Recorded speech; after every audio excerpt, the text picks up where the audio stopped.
खबर है दानापुर के नगर परिषद से, जहां चुनाव के काफी समय बीत जाने के बाद भी मुख्य पार्षद शिल्पी कुमारी के भैंसुर सूरज मेहता ने चुनाव के समय नामांकन पत्र दाखिल करने के दौरान नगर परिषद के मुख्य पार्षद शिल्पी कुमारी के अंचल संपत्ति छिपाकर नामांकन पत्र में नो ड्यू सर्टिफिकेट फर्जी जमा कर चुनाव जीतने का आरोप लगाया है।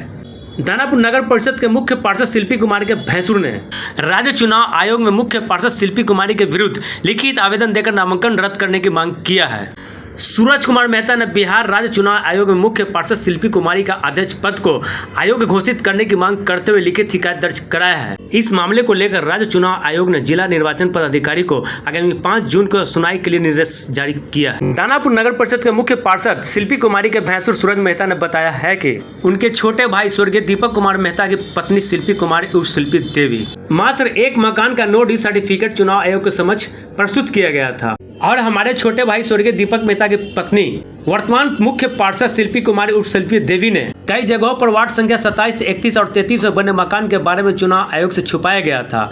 इसके अलावा नामांकन भरने के समय शिल्पी कुमारी ने 50,000 नगद और बैंक बैलेंस 5 लाख रुपए बताया था, जो अब तक दिसंबर 2022 से लेकर अब तक चुनाव परिणाम घोषित हुआ। उन्होंने 27 सितंबर 2023 में नगर परिषद के चुनाव में नामांकन पत्र दाखिल करने के दौरान अपनी संपत्ति को छुपाई थी।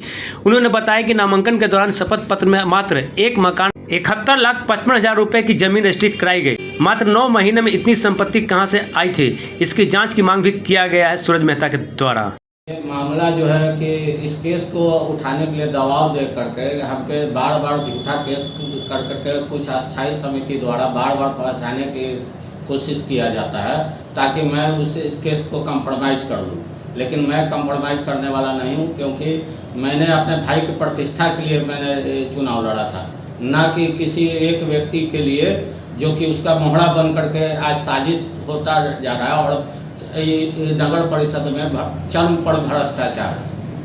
इसमें अब इसमें योजना के माध्यम से और प्लस टैक्स के मामले में जनता को पूरी तरीके से उस पर टैक्स में बढ़ोतरी किया गया, जो कि गलत है। पहले से भी बोर्ड का जो मीटिंग हुआ था उसमें बोर्ड के मीटिंग के जो उसमें लिखा गया है कि टैक्स में किसी तरह का बढ़ोतरी नहीं होगा और किसी इन पैनल एजेंसी के द्वारा टैक्स नहीं काटा जाएगा और जो भी स्टाफ है उसी के द्वारा काटा जाएगा।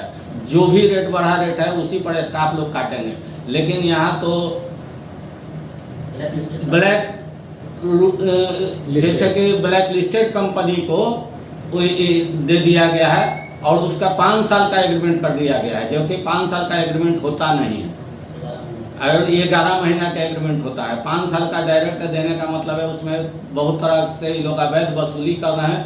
जो रसीद किसी पब्लिक का 200 से में कटना चाहिए उसका 5,000 10,000 रुपया का मांग होता है।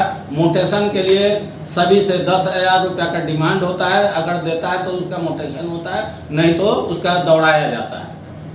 किसकी मिली भगत से ये अस्थायी समिति की मिली भगत और कुछ जो स्टाफ हैं जैसे कि शिवपूजन जी बड़ा बाबू इन लोग के द्वारा और कुछ एजेंसियों का द्वारा की जा रही है। स्पैरो सूरज कुमार मेहता पिता स्वर्गीय रामजी प्रसाद मेहता, नासरीगंज,